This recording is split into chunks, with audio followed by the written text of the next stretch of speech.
Mathias Eichler. Welcome to the Steep Stuff Podcast. How's it going, man? Super excited to be here. Thank you so much. Yeah. I'm excited to have had this conversation, or I'm excited to finally do this conversation. Sorry for the whirlwind it's been the last couple of days, but I'm glad we were able to put this together and talk sky running in the United States and just kind of just how monumental kind of that is for the sport. Kind of finally getting something on the world scene since 2019. Yes. Lots of background work, lots of behind the scenes conversations, and I think hitting it right at the perfect moment in time when people are looking for something like that.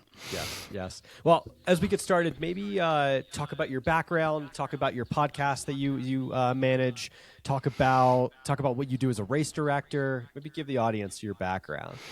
Oh man, how long is your podcast usually? Because this might take a while. No, I'm kidding. I'm originally from Germany. I've lived here now longer in the U.S. on the West Coast than I have in Germany, if I really think about it. I've been over here most of my adult life. I used to have a design shop, then joined this with another tech company. While I was working with them, I sort of got a sense that they weren't really growing and moving in the way that I wanted to. So I started dabbling in my passion, which is trying to work in the outdoor industry again.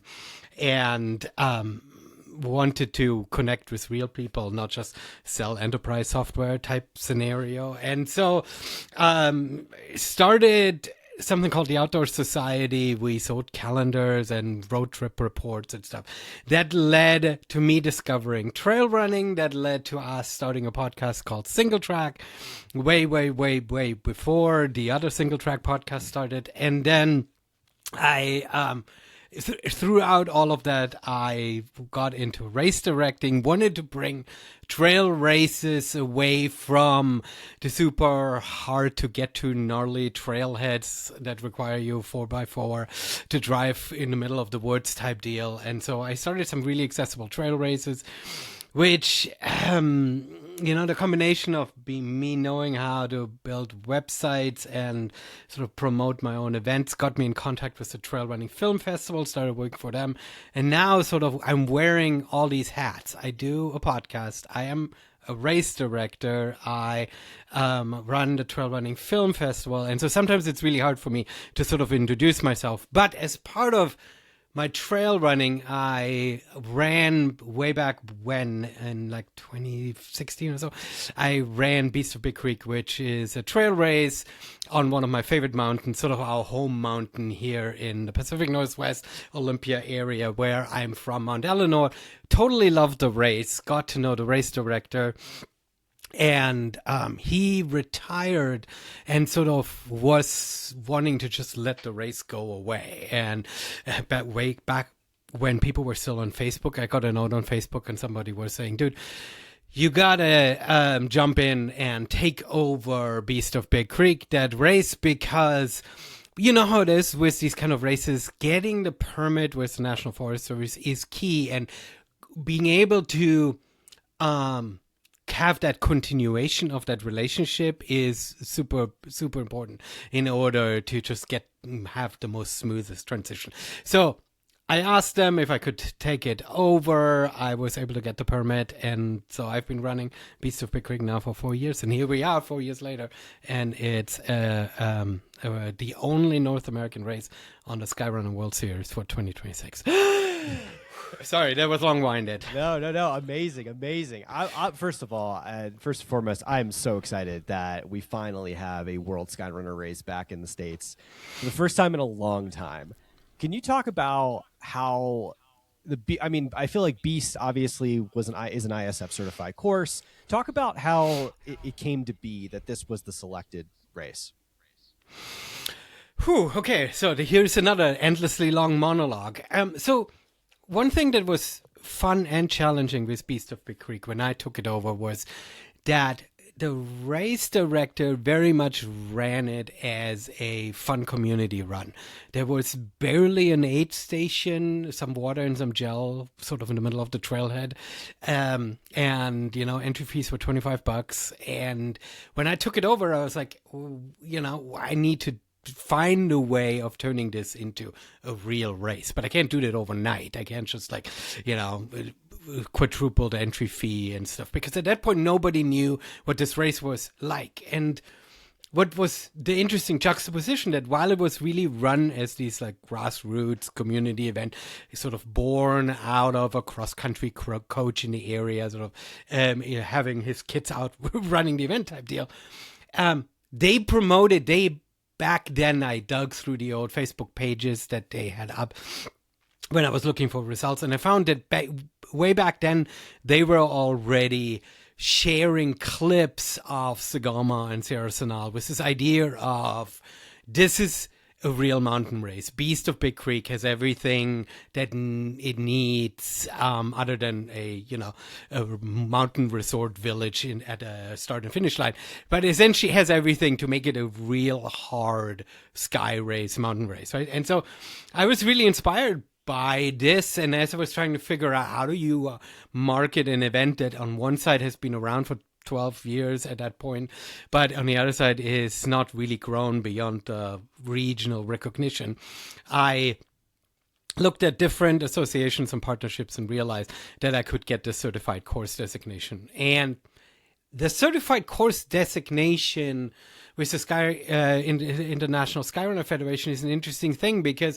that's not something you can just buy yourself into if you're any race. You really have to qualify in terms of terrain and steepness and elevation and altitude and all of these things combined. And once I sort of plugged my information in and realized that I wasn't just applying to join, like a UTMB index race, which pretty much anybody can be if it fits a certain distance, right? That I could get this certified label, which would make it really special. I was super stoked on it and, went all in on it. I mean, that's amazing. Can you go into, I want to peel back the details on, I mean, I don't want to, you don't have to tell cost, but I want to hear, all the rigmarole of, because that's the thing. From all I know, and I'm going to be honest with you, I'm pretty novice in this, just starting to figure out who the players are, or still figuring out how to, understand really the relationship between the World Skyrunner Series and the ISF and things like that. But with the World Skyrunner Series really leaving the United States in 2019, we had obviously USA Sky running, and there was kind of a USA Sky running series, if you will, up until 2019. With that all kind of going away at that time, what was the process like to try and was it immensely costly to try to get the course certified? Did you have to reach out to the ISF and try to understand what they want out of your course, or what kind of hoops did you have? I'm just trying to understand the hoops you had to jump through to get there. Skyrunning is a European sport born out of a European mindset of how these certifications work, how the licensing works, and I believe, and I wasn't really in the sport, so this is second, third hand. But I believe one of the reasons why it failed in the US is because of sort of a lack of understanding of how these trail races are organized in the US.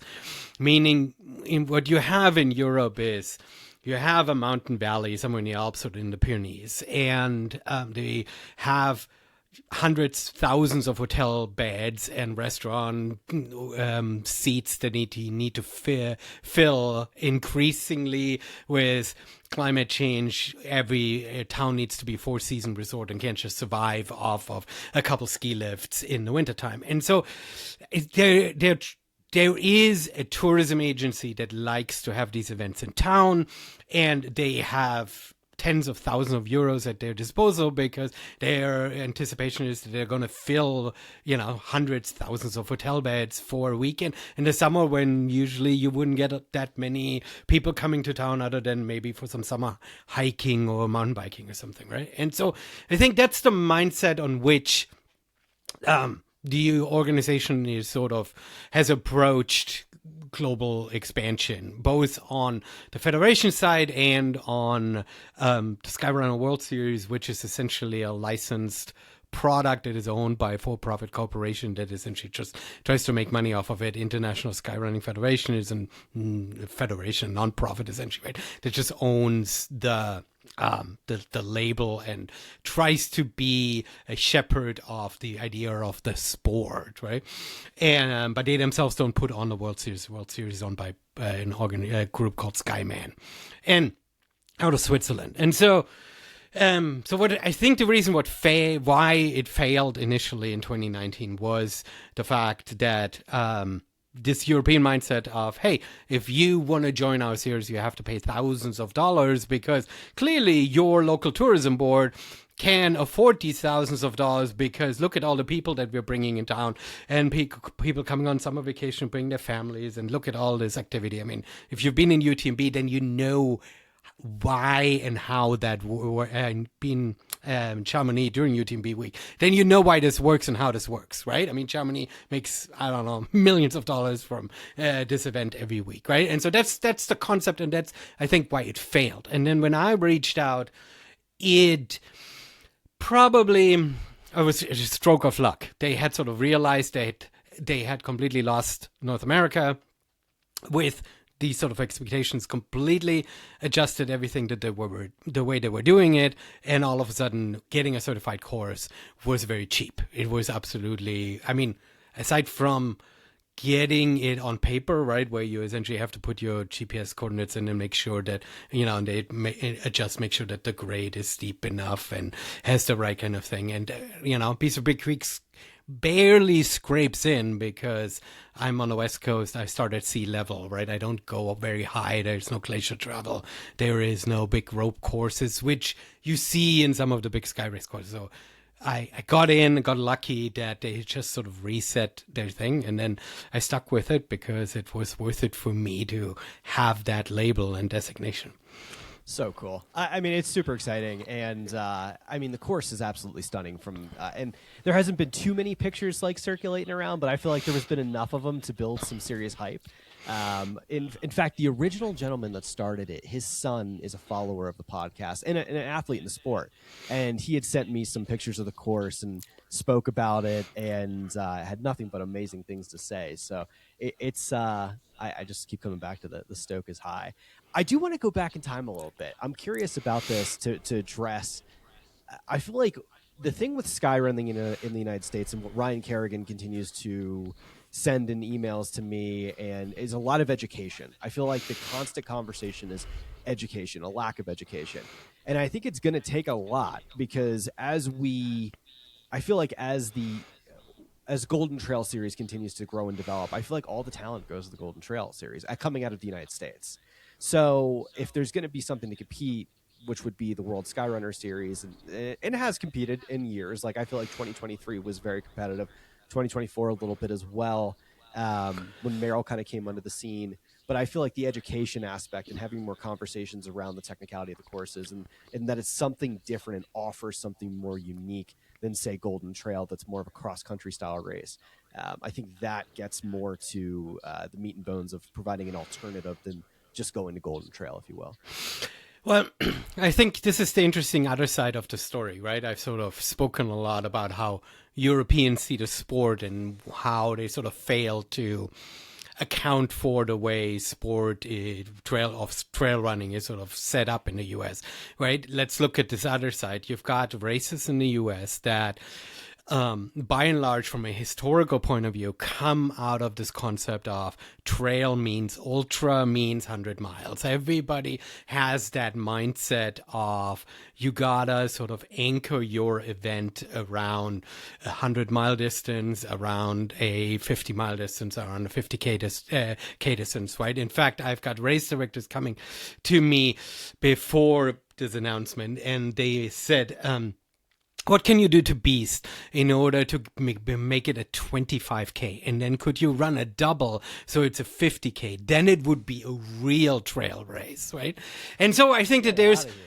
I know. I'm like, well, the only thing, the mountain tops out. I'm running to the summit. So the only way I could sort of add mileage is arbitrarily sort of add flat stuff on the road, which could completely defeats the purpose, right? So anyway, but I think it speaks to the mindset, right? That if you run trail, you run ultra, and you go long, and So that's one side to it, and then the permitting side is just the other side to it, right? That most of the really cool courses or routes or trails or so, right, can't be that because of permitting, right? And we're only now slowly, Cirque Series does that, is opening up ski resorts to the idea of races, right? And you look at many of the big ski resorts, you look at Whistler, you look at Olympic Valley, and they are running out of trail, right? I think if you would talk to them, obviously Broken Arrow is doing well for itself, right? But I think, putting words into their brains, I have no idea if they really think about it, but I think there's a reality that you run out of trails on ski resorts surrounded by, national parks or wilderness boundaries. And they can't do the classic, they can't get 100-miler onto a ski resort.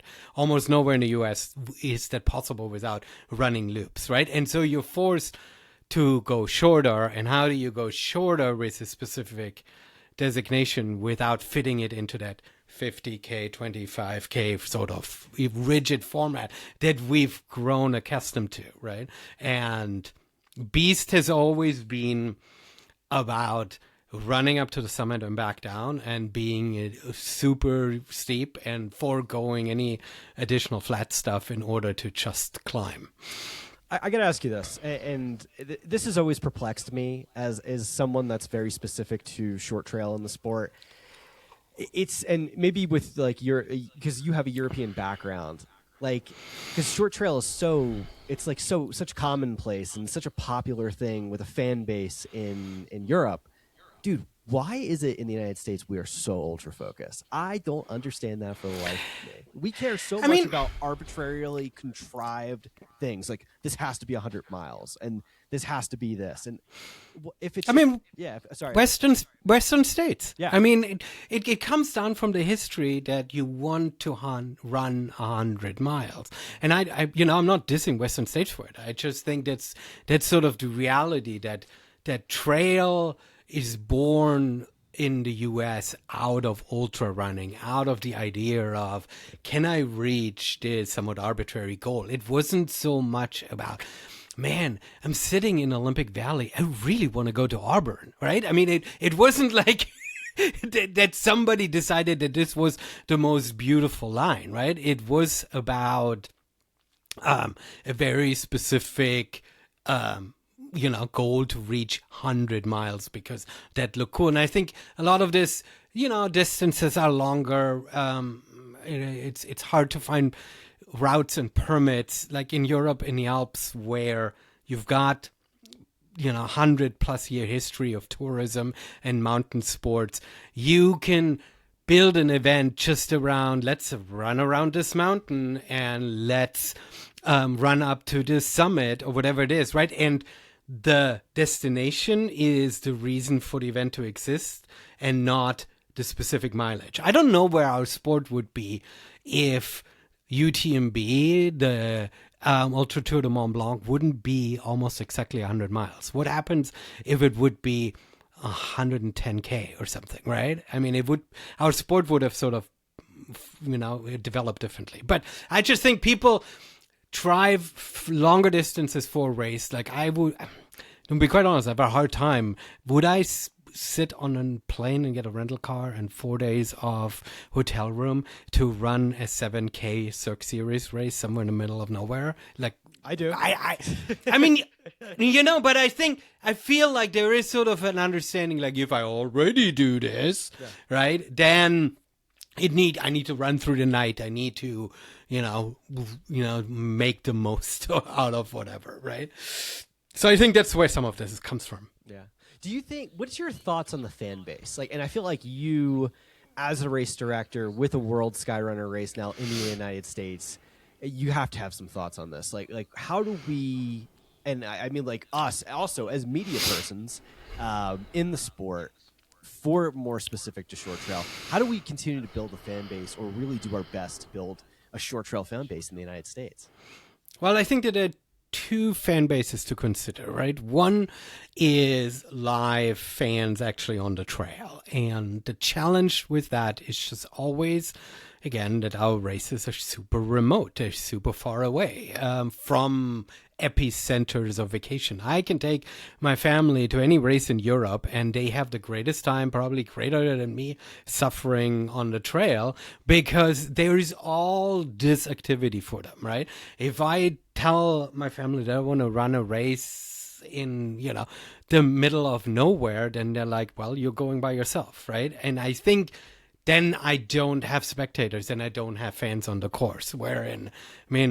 If you've run in Europe and you've had this finish line shoot experience in the center of town, then you know that comes so natural and is so perfect and so ideal, and it's sort of impossible to replicate just because we don't run into town centers for our races, most of the time, right? Now, when it comes to spectators on film, Skyrunning has the absolute best product, right? There is no product that looks sexier when it comes to running than people running above tree line with, glacier carved mountains in the background. Like these races that are sort of just through dusty forests, you can't capture them via drones, and the pictures aren't really that exciting, and during the nighttime you don't see anything, right? When skyrunning is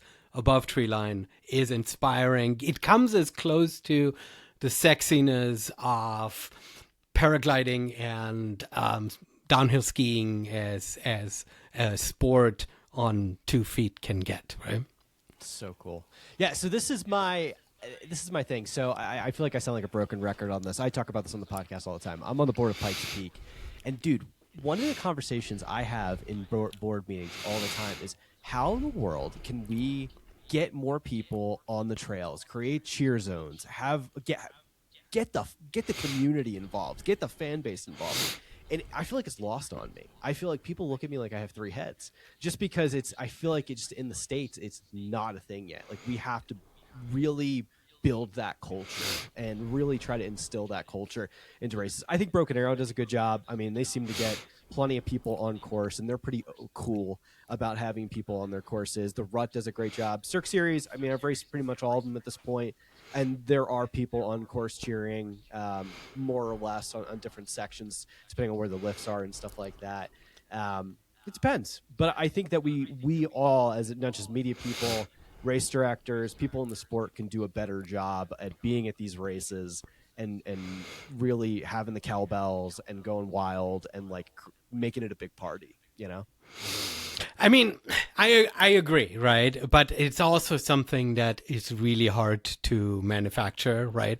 When you sit in downtown Chamonix in an outdoor restaurant and TDS runners come by and you've got volunteers because the TDS runners come from the opposite direction, so they don't go along the main finish chute.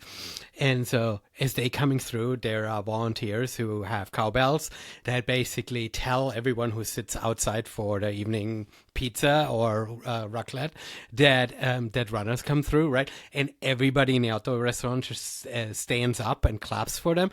That's an experience, right? No, we do. We need that. But what we need, the sort of...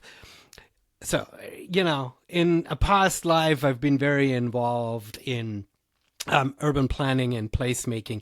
And there's this thing called the power of 10, right? In order to get people to be excited about being in a place, you need the power of 10, which means 10 things. You can't just put a trail there. Then, some people who like hiking, there will be. But a trail and a park bench is good. Maybe a park bench and a garbage can next to it. Maybe some light, or maybe an awning or something, right? Or maybe a little cafe where people can have, a piece of cake and, a coffee or something, right? So you need to create multiple incentives for people to want to be. And I just think that I want this to happen, but I'm also very realistic, right? Beast of Big Creek is in a very remote location of the US. It's very far from a major city. The campground doesn't have, I mean, it has running water, but it only has, national forest, dry toilets, and there is no cell coverage, right? To build the infrastructure up, will to replicate that European thing is nearly impossible, right? You need to approach it differently, and I don't know, get people excited about camping and stuff, right? Doable, absolutely, right? But it's, it's just a different beast. Interesting. Let's pivot a little bit. I want to talk about that aspect of the race. Can you talk about the Olympic Peninsula? I was listening to it's funny, a single track sometime recently. And I almost feel like Jeff, what's his name? Forget his last name all the time. One of the co-hosts, Jeff Colt, I'm sorry. He kind of knew. He said something about, like, why don't we just do Worlds on the Olympic Peninsula? And I was like, Olympic Peninsula, that's such a random place. Why would you talk about that? So I almost wonder if he kind of had an idea or heads up that we were going to get a world level race out on the Olympic Peninsula. Talk about the beauty, talk about the remoteness, talk about the area and what it's like to run out there. Well, the Olympic Peninsula is, I mean, it's a super special place, but I think it flies under the radar because most trails start more or less at sea level, right? So you don't get this classic mountain feel that you would get. In fact, I think many of the towns in the area, Port Angeles and Hoodsport or so, they're torn because on one side they have this outdoor mountain national park culture when it comes to tourism, but then they're right along the water, and so they have this whole boating and being along the water and fishing village type sort of thing when it comes to who should we attract from a tourism point of view, right? And so Olympic National Park, right? I mean, this is a funny thing. There's an Olympic Peninsula, an Olympic National Park, and Olympic Mountains, and they're all sort of overlapping, but they're not all in the same territory. So the Olympic National Park prides itself with also having beach access and all this. And in the southeast corner of the Olympic Peninsula, Olympic Mountain, the Olympic Mountain range of the Brothers and Mount Eleanor and Mount Washington.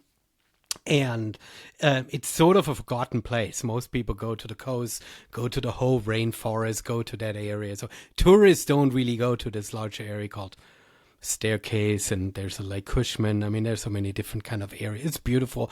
It's 45 minutes from where I live. It's sort of my go-to home mountain. It had a huge wildfire this summer. That's why my race was canceled. And Skyrunner World Series announced my race as part of the series, and my website still says canceled for 25. I'm like, hey guys, how about giving me 24 hours heads up, and I switch something over on the website so it doesn't look like I'm way behind here. So,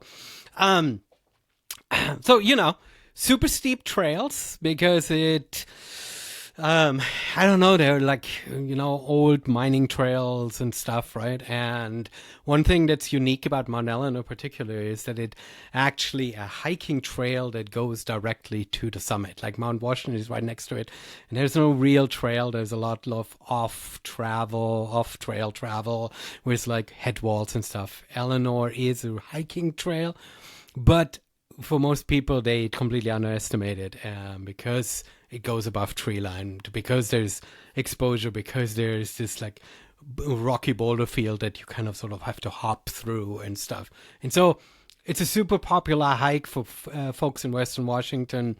On a sunny day towards the south, you see all the volcanoes. If you have a beautiful sunny day, you can see Rainier and St. Helens and Mount Hood and stuff. It's absolutely gorgeous view. And then you turn around and you don't really see this until you sort of make your way up to the summit and you look north and you see the entire interior of the Olympic Mountains with Mount Olympus in the center, glacier filled and stuff. And so it's just a massively special place, right? But it's sort of carved between national forests and national parks, so jurisdiction-wise, right? It's not developed. There is no lodge. There is no sort of big infrastructure, right? And even most people who come to the area for vacation, they come there to just hang out at the lake. They're not even going up in the mountains.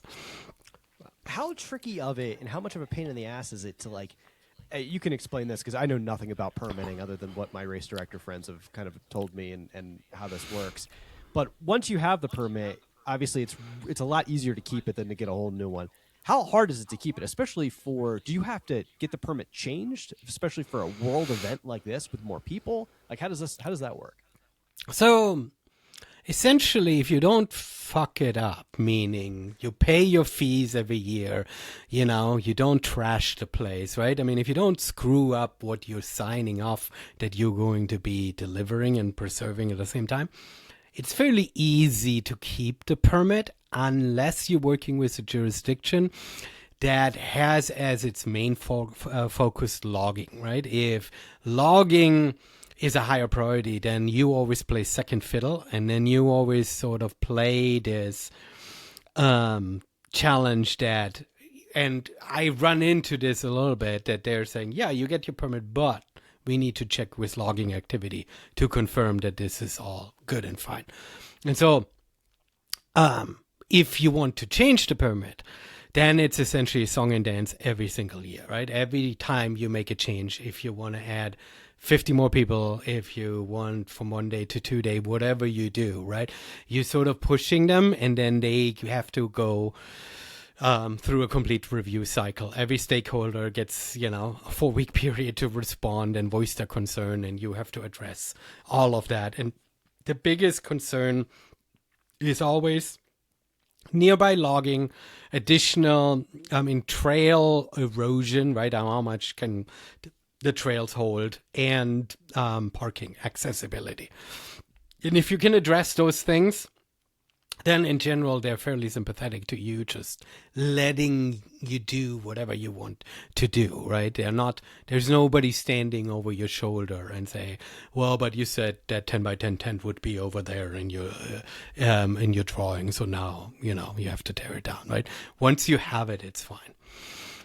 How many people will be at a race like this? Like, how many would you expect for especially for the World Skyrunner year? Because you're going to have international elites. You're going to have people from all over the place. What is my permit size? Or how many people do I expect? I don't know. You tell me. Yeah, right. So here's the big challenge with all of this. And we need to talk about this a little bit, right? And that is, I had a permit and for 2025. And we had a huge fire that in the Pacific Northwest in Western Washington, where it's fairly moist, the fires, they don't rip through mountainsides the way you see pictures from Arizona or California, right? Where sort of everything gets burned and then it's over, right? It sort of smolders for weeks. Like the fire, they officially closed sort of the reporting on the fire in November. It started in early August, 4th of July, man-made fireworks. Thank you very much. Fantastic. And it smoldered, and in November, they basically said it's contained, but still smoldering in places, and we literally have to wait for snow to cover it all up and get it fully extinguished. So it was just growing in acreage for months at a time, right? And everything was closed, and I had a permit, and I had told them I would like to extend it and expand the permit, and I got this approved with the anticipation of the possibility of bringing the World Series. I always introduced that to the National Forest Service as a possibility. But at the same time, I wasn't willing to try to submit a permit for 1,000 people because I'd have to pay for that. And then if 150 people show up, because it's not a World Series event yet, right? I wanted to grow it step by step. So fire forces me to cancel the event. I get my permit rolled over to the following year. So I know what I have at a much sooner time than I would usually. My goal is to open registration at these numbers, which is 250 over 2 races. And a lot of it is rollover from last year. So it's going to be insanely tight. I don't know if there's going to be anybody getting in with the elites. consideration and stuff, it's going to be sell out immediately, right? My hope is that I can reach out to the National Forest Service again and saying, hey, I'm providing a new mobility plan. I want to keep these numbers. So don't take my previous permit off the table, but I would like to expand it. By how much? Waits to be seen. Yeah. No, I appreciate you being open and having this conversation about it because, you're going to have a ton of demand for this race, dude. So it's I know. My email inbox tells me that that's going to be the case. Yes. Wow. So my goal is folks who've signed up for 2025, they will get a head start and they will be able to sign up early. That will not sell it out. We do have an elite consideration that comes, from Skyrunner World Series. We'll fill that up. We will have some extra spots beyond that. It won't be a ton, and then it will be sold out, and then we'll do a wait list of sort. Most likely, I need to think all of this through, right? I mean, This was announced last week. I don't have all the pieces in place yet, but I think that's the plan, to basically sell it out, have a wait list, and then work on expanding the permit, and maybe in March be able to come back and say, hey, we can have an extra 100 people or 50 people or something like that, right? What's the stipulation from World Skyrunner? Like, did they make you hold 50 spots, 100 spots for their elite athletes? Like, how does it work from their end? So let's talk about that relationship a little bit, right? I'm pausing here because I'm trying to be very political. They've been amazing. I loved working with them, but I've also been very straight with them, and I sort of had not necessarily educate because they're aware of the challenges, but I've just basically said, I'm a race director. I'm not a magician, right? I mean, you can have all the expectations that you want, but the reality is it's national forest land. It is a campground without cell coverage. It is what it is. If you want this race, which is one of the only 2 certified sky race courses at this point, then you have to just work with me, right? I'm not sitting at a negotiating table trying to be sly and trying to get the best deal. I just tell you, here are the realities we're working with. I can't strong arm the National Forest Service into turning hood sport into Chamonix. It's just not going to happen. You need to understand this. And we've been playing the song and dance in various ways for a few years, right? Where they immediately were interested, but I've just said, here are the realities, right? You can come and you can bring all of these expectations with you, but if I can't deliver, then it's just not going to happen, right? And I think they've come to realize that this is an absolute incredible opportunity. It's away from Seattle, but not too far. For people who come from out of the country, you could take a ferry over and have one of the most gorgeous approaches to a race ever, right? I mean, there are ways of getting to this place and really embracing what it is. I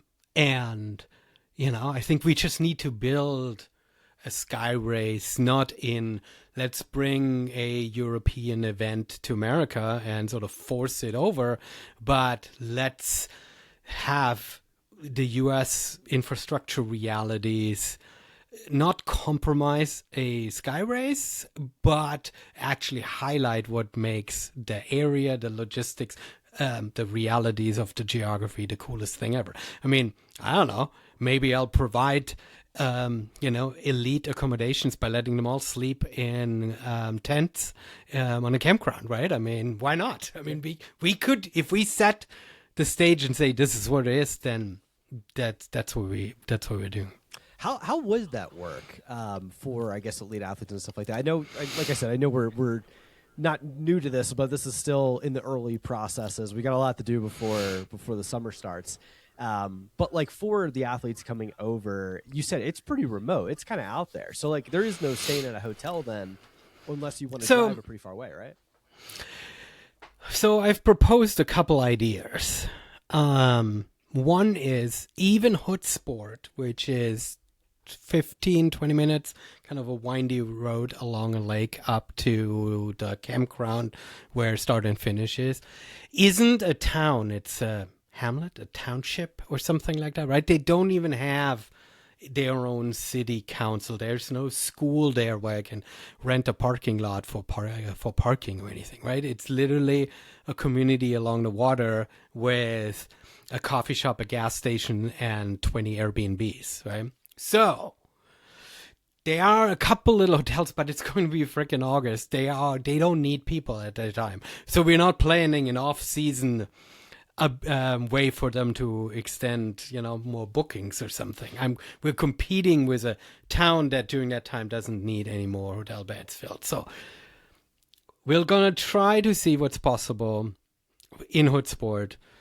And one theory is to go all the way to Olympia, where I live, because this would be a 45-minute drive to the start. But there we have plenty of hotels. There we have a downtown with the hotels and downtown. The restaurants are there. It's right by the water. We could have, athlete briefing and everything there. And then the race, I don't know. Yeah. I think that would make sense. I mean, I think about it from like the Cirque Series perspective, right? Like they'll hold their race at, let's say, Arapahoe Basin in Colorado, but they have their big pickup in Boulder at like the La Sportiva store and have all that pre-race stuff in a higher population area. So that, and same with Seven Hills when they came to Crystal. I think they had their big pickup at the Seven Hills Running Company, and but the race obviously was at Crystal Mountain. So I think that perspective probably works really well, or can work really well, especially first year too, where a lot of those folks that are going to be rollovers from last year are probably relatively from the greater Pacific Northwest area. So it would make good sense for that as well. Yeah. So, it's all in the works right now. I mean, you jumped on this, right? I mean, if we would have this conversation at the end of January, then registration is open. Then the race is sold out. Then it's a different story. But, we're all building this up. And I think that's the cool thing with partnering with the Skyrunner World Series at this point is that they're super excited about coming to the US, and there's additional momentum with a national series and tons of support for all angles that we are they're coming and they're excited to make things work with what they have, right? It's not like a car purchase where they say, if you want the car, here are the features, take it or leave it. And here are the demands, right? They're basically saying, hey, we'll build something custom with you because it's worth it, because we want something in the US. We want to get on the ground again. And I mean, going back to the certified course, you just can't plant these courses anywhere, right? Yeah. What do you know? I don't know if you can be public about this or say anything, because I've been rooting around for information, and I already got an angry email from Ryan Kerrigan. It seems like there was an announcement made. They kind of announced it, where it seems like there is going to be a national series with Whiteface and a few other races.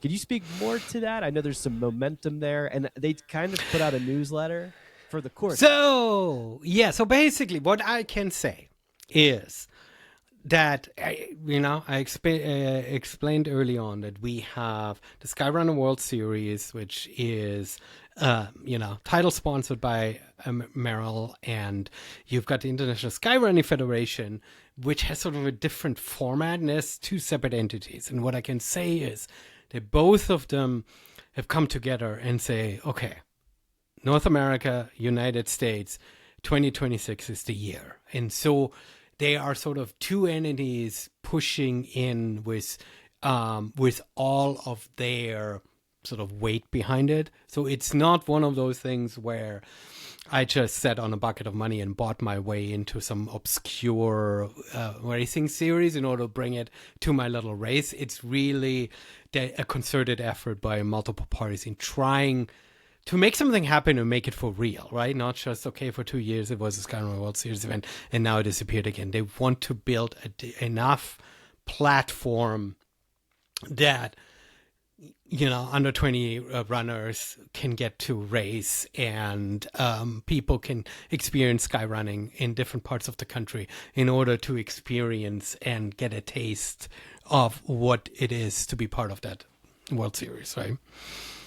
Yeah, that was very political, right? I was very free to continue for a second. I know. It was very smart to say a whole bunch and not say a lot. No, I think that's fair. Yeah. Well said. Yeah, I mean, like, I don't know. I could speculate from here to the cows come home on what races will be involved and how that works. And there's obviously, from what it seems like, more announcements to come and more things to come. But it'll be, I think at the end of the day, and this is just me as an athlete in the sport and as a media brain in the sport, I think it's a good time for skyrunning to come to the States. You're seeing the, big expansion by the Cirque series, and I think it's only going to get bigger and only going to probably be one of the biggest games in town. You see the Golden Trail series, which seems to pick a new race or the 2 races in North America every year. And I also think Golden Trail might not be the same thing it was in previous years. I think there's a little bit of shine that's starting to fade a little bit, but still very competitive, still, in my opinion, soaks up most of the talent that comes out of North America. But I think there's an opportunity for World Skyrunner to come in and really plant the flag and start to grow this thing, and that way they're like a legitimate player in North America for sure. I mean, the way I see the landscape right now is there's such an opportune moment. We came out of Worlds, and skyrunning was all of a sudden on the map in the U.S., right? I mean, Spain is listening to this and laughing, like, what do you mean all of a sudden on the map?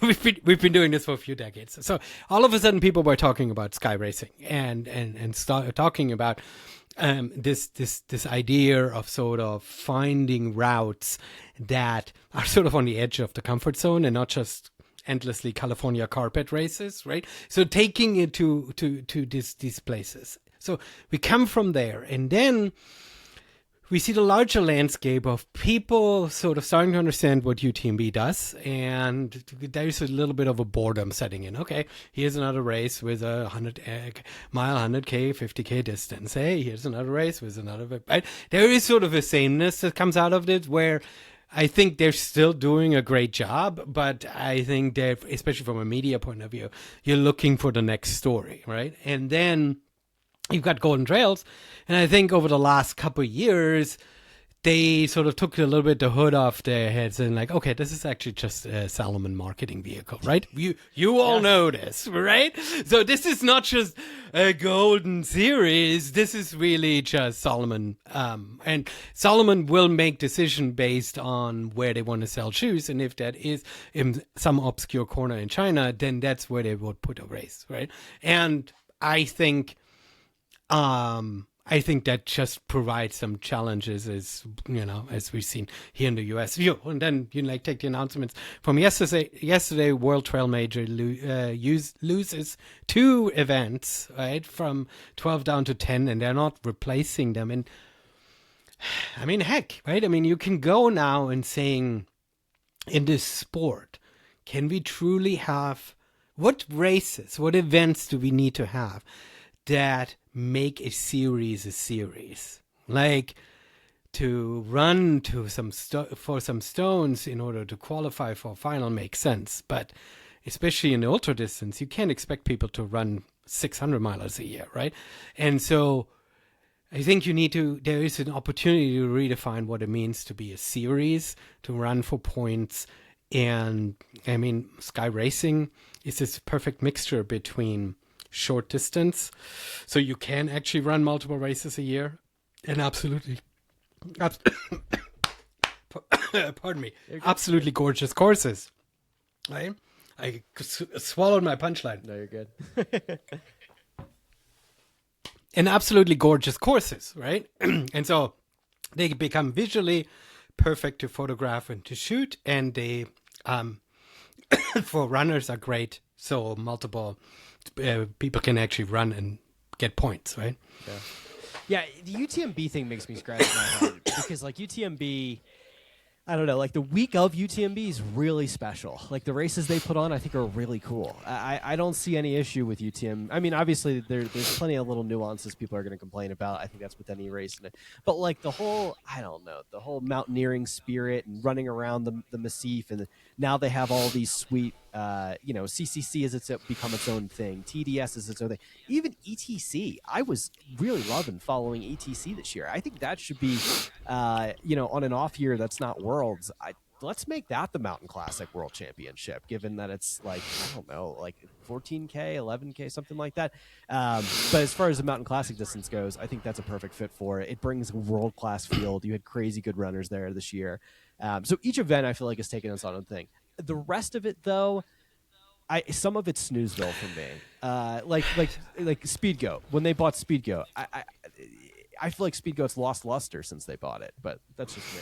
So you see, this is, I've been following this immensely closely over the last couple of years on Electric Cable Car, my blog, where I'm sort of reporting on all of the races and stuff. And here is this thing with UTMB. I think by and large, as much as they are courting the elites, and they would never say this out loud, because if they would say we don't care about the elites, then obviously it would be bad for their sponsors. They want the elites, but the series is built so amateurs can get points. Yep. I mean stones, right? It's all set up so you and I can get qualifying stones, so we can get a hat in the lottery for the finals. And that's why these events are snoozeville, right? Because I want a race close to me so I can run it without insane expenses, and get my stones. So as the lottery opens in a couple days, I know that I can put my hat in my hope to go back to Chamonix, right? And so I think that's what the system of the UTMB World Series is built out on. And the whole let's find elites to compete in specific events. I mean, that was already 3 years ago a problem where elites were saying there are too many events because I sign up for a race that fits my training calendar and no other elites at the start line. And so I win the event, haha, great, but I don't have the competition. I want the competition. And that was before they've reached 60 plus races, right?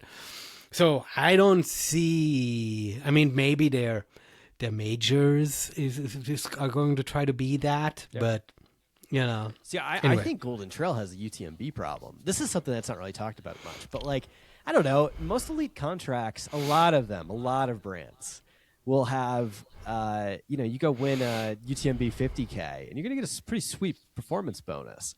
And I would go race that, go get my performance bonus, not have to go through the gauntlet that is Golden Trail Series, or at least all of them. Whereas then I got to go, if I race a Golden Trail Series race, then I got to go up against Patrick Philemon, El Hussein, and every other insanely world talented athlete, right? So I understand why athletes may be falling off the scene a little bit on the Golden Trail Series, just because I mean, lack of a better word, it's an easier path. You put in the same amount of work for a better result, in my opinion, than having to go through. But it's 50-50. You also want to get crazy good competition, but you also want to get a payday. So it's kind of I don't know too much about these compensations.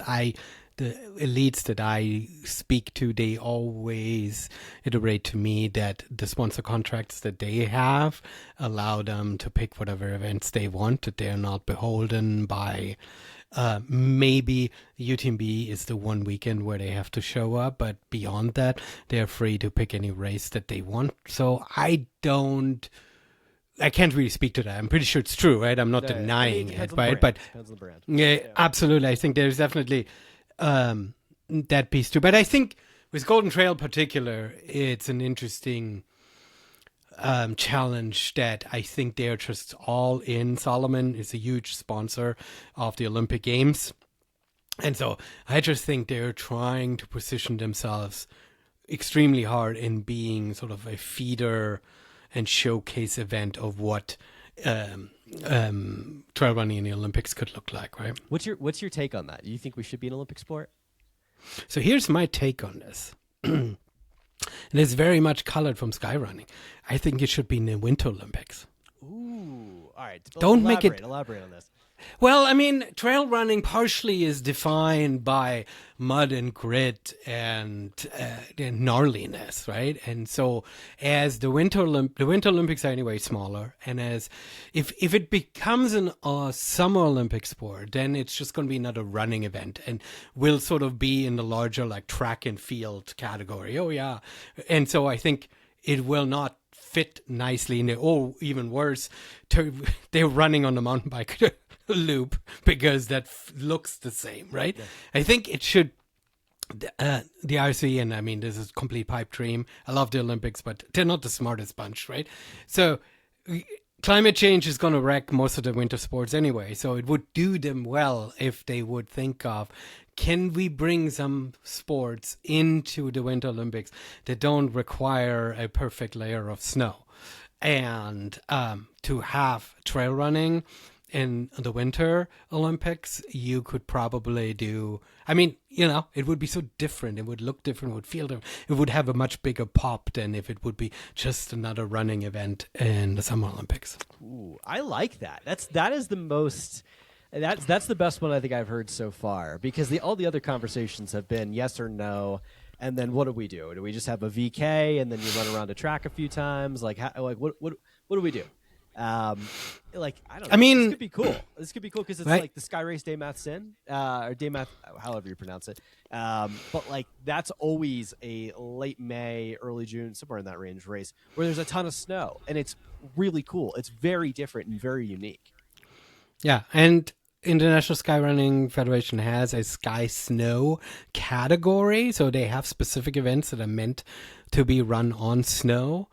And there is the Hahnenkamm, one of the most notorious ski downhill slopes in Austria on the World Cup Series. There is an uphill running event that happens every year in February on snow, where you basically just go up this insanely steep ski slope.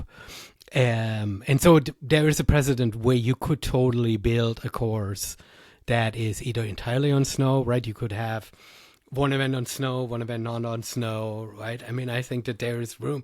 And I think it would make the bigger impact, and it would take away the competition from all the summer events, right? I mean, if Summer Olympics happens in July, then UTMB is like, are you going to run me or are you going to run the Olympics, right? And it's like, put it in February. You're not going to compete with any major event. Yeah. What do we do with Worlds going forward? Is this still an every year kind of thing? Are you excited about that? I feel like we learned a lot this year. It was a very interesting event. I think the lack there of some athletes in the longer distances was a little frustrating, but I still think at the shorter distances like short trail and down, that was fun to follow. But I have one more caveat to that. Toby Alexanderson, I think, on any course would have won. I don't know if Fred Tranchard would have been the world champion had it been a different course. I'm just going to put that one out there. That's a hot take. I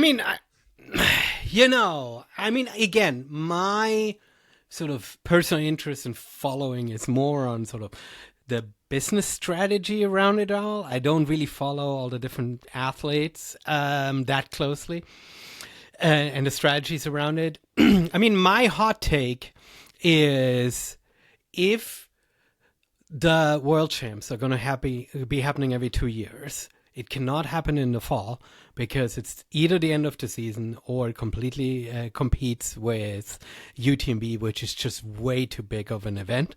It has to happen in May or June. Yes, it will then compete with Western States, but Western States has 300 runners and UTMB has thousands, right? I mean, if you want to worry about drawing competition away from Worlds, Western States is a much lower draw because way fewer elites run this event comparatively across the other events that are Worlds, right? And so in order to give athletes the best chance to be at the height of their game, you should have it at the beginning of the summer and let them, the distances are anyway shorter, right? Most runners who are running the longer distances sort of build their season up, a shorter race, a little longer race, UTMB or Tour or something long at the end, right? And so I think put it early in the season, make it a feature then, and then they're not all gassed out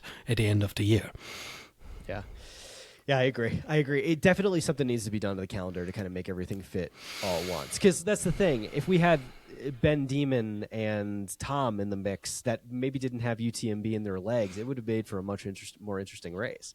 And on the women's side, I think it would have been an interesting race as well. So I don't know. It's all good speculation. I think things need to change on the sponsor side too. I know Caleb Olson was pretty outspoken and wrote a really good Substack article on how, because, and this is just from the athlete perspective, like brands just don't seem to give a shit when it comes to Worlds. At least a lot of them don't, because you can't really market their product. You're wearing their shoes. For obvious reasons. Right. You're wearing their shoes, but if you're running for, let's say, Team USA, you're in a complete and total Nike kit. Like no brand is going to get behind that. So I think things need to change or progress in some way there.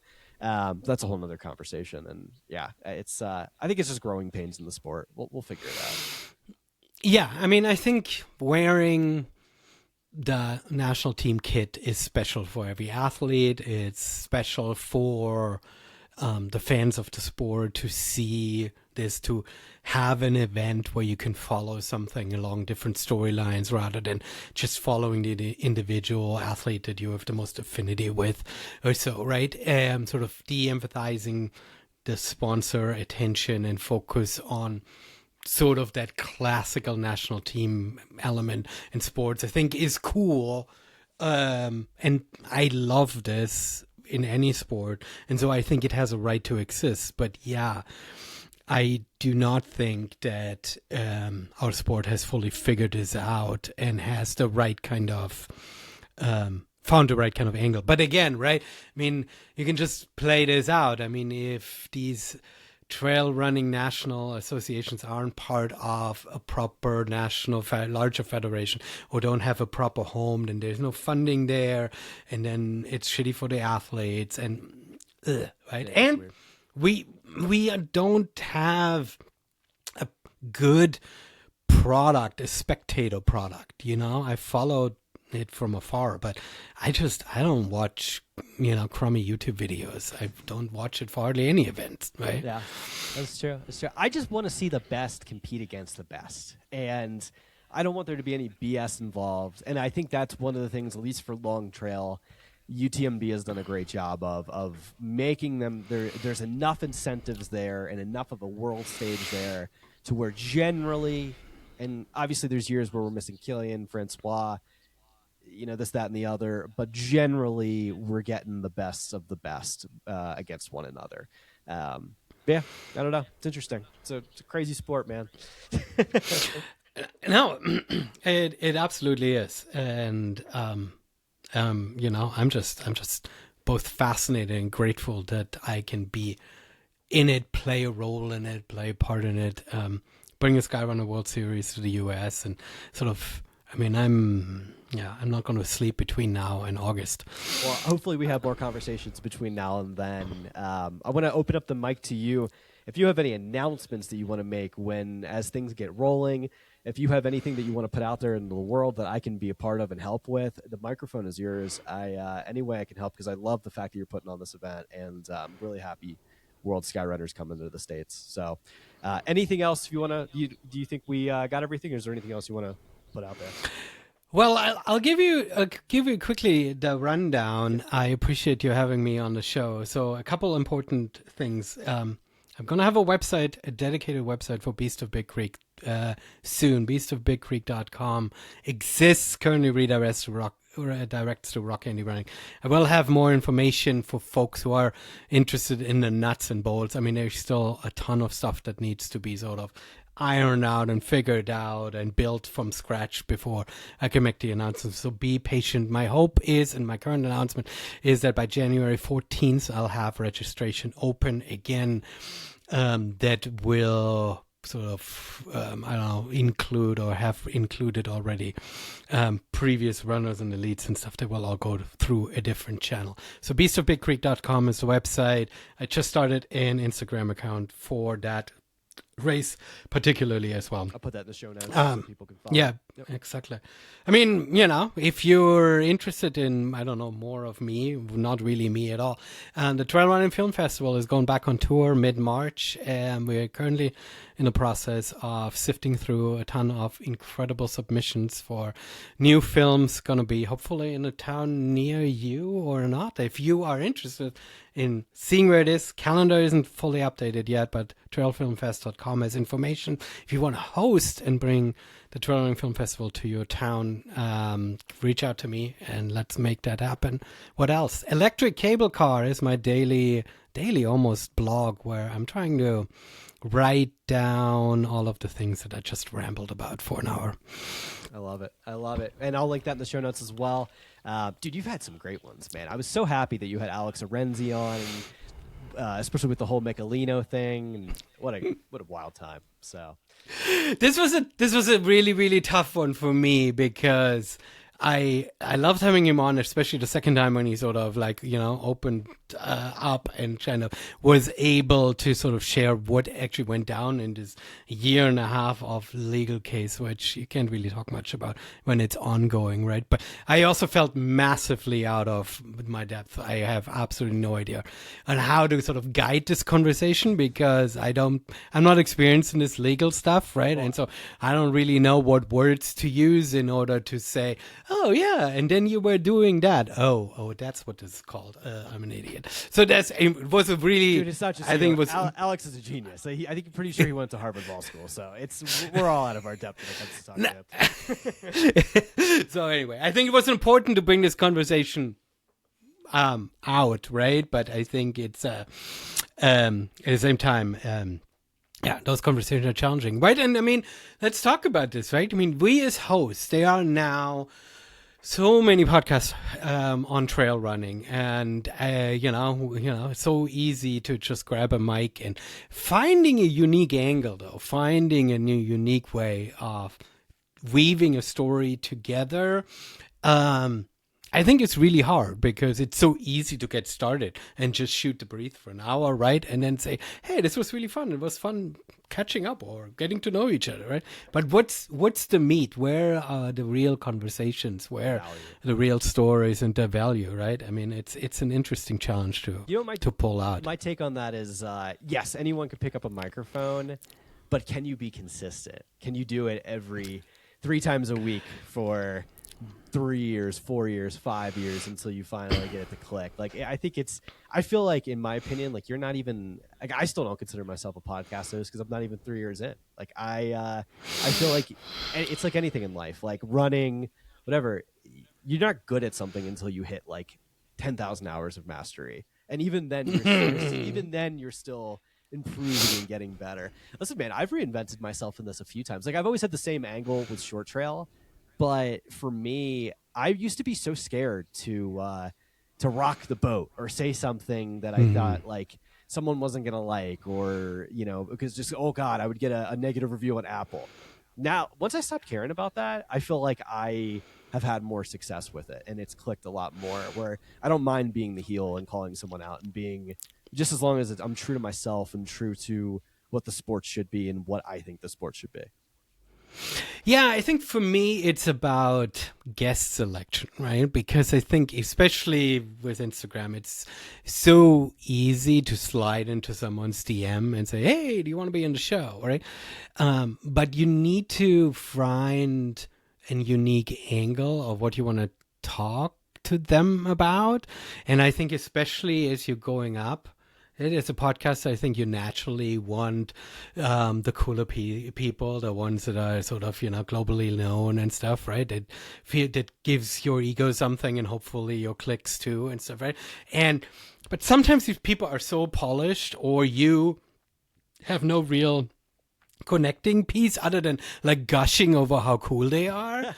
Like when I had Francesco Pupi on the show, right? I pretty much said off the bat, I don't want to talk to you at all about your athletic performances, right? I was like, I feel like we have enough other stuff to talk about. And he was like, oh, thank God. Yeah, He was so relieved. Talking about that stuff. No, exactly. And this is the interesting thing that I think, like, athletes are humans foremost, and they want to be treated as a human. And, we sort of sometimes present, especially us in the media, that we're bored of Courtney Dahlwater interviews because she's so polished and so, here is my pain cave and here's my candy, right? But I think she wants to be a human, and as a human, she isn't really. I don't think she is hiding some kind of wicked master plan and how her training comes together. I don't think she is.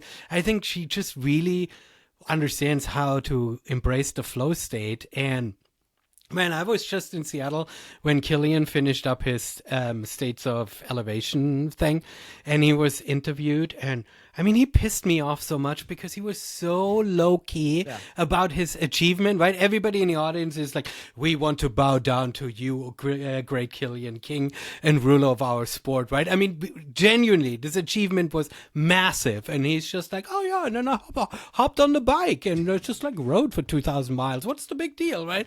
And it's like, these people are human. They are superhuman in a sense that they, that they can do things that I can't, that we can't do, right? But by and large, they're humans that are driven by passion and by large lung capacities, right? I mean, and I think those are the conversations for me that are the best, even though sometimes us in the media, they infuriate us because we sort of want to dig in. That's a big thing for me. And it's not so much as an athlete in the sport, I find it very easy to have conversations with other athletes. That never bothered me. That was always fine. That was never an issue. For me, it's dealing with other media personalities, and I won't name names, but when I go through and listen to other podcasts, like for instance, you have a particular angle that I really enjoy. I think Finn from Single Track has a very good angle that I particularly enjoy. Yeah, she just has a shitty name for a podcast, but beyond that, I was going to ask you about that. He's fine. I have another question on that afterwards. But dude, so many people are so boring because no one speaks their mind. It's all the same button-up shit. It's all the same, let me toe the line and not make you upset and not make this group upset. I'm going to just kind of stay in the middle and, just be very, very careful. And no one has any hot takes. Where I see more on the Euro side, more people on the Euro side in media have outtakes. They're not afraid to say something or speak their mind. But yeah, I don't know. I hope that changes, and I think that's something I'm going to continue to lean into with speaking more of my mind for the sport. So yeah, I don't know.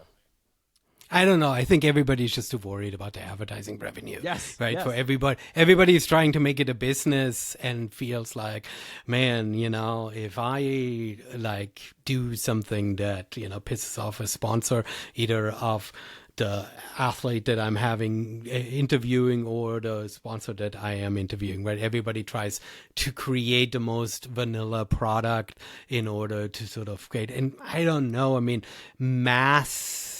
big mainstream media sports by and large is also very hot take free, right? I mean, they're putting some figureheads on who sometimes have a big head and stuff. But I mean, think about it. When the Olympics happen, or here, in mainstream media, you will not get anybody talk negatively about the FIFA World Cup coming and all the bullshit that's going down. Everybody is just going to be like, let's just dribble and watch the sport and act like charging $3,000 for a ticket for the Soccer World Cup is in any way connected to the sport. You get this stuff, in think pieces in the Atlantic and the New York Times and stuff like that, right? Yeah. But in sort of the main figurehead media, right, you get mostly oh, let's just see how cool Messi is. Oh, dude, we could do a whole other podcast on this. I do have one question for you before I let you go. Okay. How did it come up? So Finn got the Single Track name for his podcast. You had it first. How did that work out? Well, you know how it worked out. I mean, Well, he obviously I know still it has worked it, and I still have it. Basically, I emailed him. A friend of mine pointed it out to me, and I emailed him and said, "Dude, I've been doing this for 200 episodes. Do you think, 10 episodes in, do you want to change it?" And he said, "No." No And shit. that was that. I mean, Finn's a really good guy. He's given me a lot of advice, but like I've never asked that question. So very interesting. That's Yeah. damn. So, what can I say, right? Would I have appreciated that, you'd reconsidered it if somebody is sort of covering exactly the same sort of angle in the same sport and has a name and has like 200 episodes, that you would respect it? Of course I would have respected that, right? And I appreciated that, but some people feel different. We got a beef in the podcasting world. Here we go. I mean, see, this is outrageous. Now we have these conversations. I love it. I don't know what to say. I can say that I did not engage with a lawyer. Oh man, crazy. Well, now you know one. Alex Arenzi. That's the guy. If you got a problem, he can get you a presidential pardon. There you go. Seriously. Well, listen, Matthias, thank you so much for your time. I can't wait to talk more in the future. Super appreciative, and best of luck this year with the Beast at Big Creek. And I can't wait to see it continue to grow and this avenue of the sport grow. So appreciate it. Thank you so much. Are you going to come out? Yeah, actually, that's kind of what I was kind of poking around about, like elite entries and stuff like that. Maybe we'll see. I'd like to come out and like do pre and post race interviews. I might race it too if I can get a spot. We'll talk about this. we should talk about it. I have not.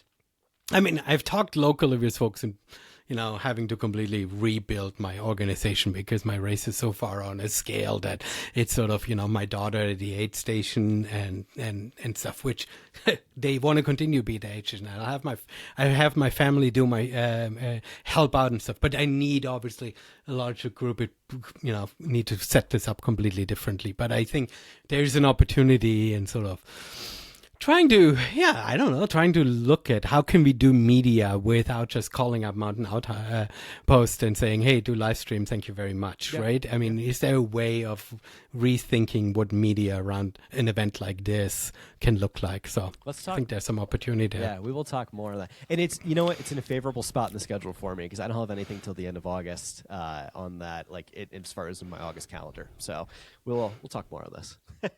I like it. Appreciate I like it. Thanks. Well, thank you so much. Awesome. Dude, thank you so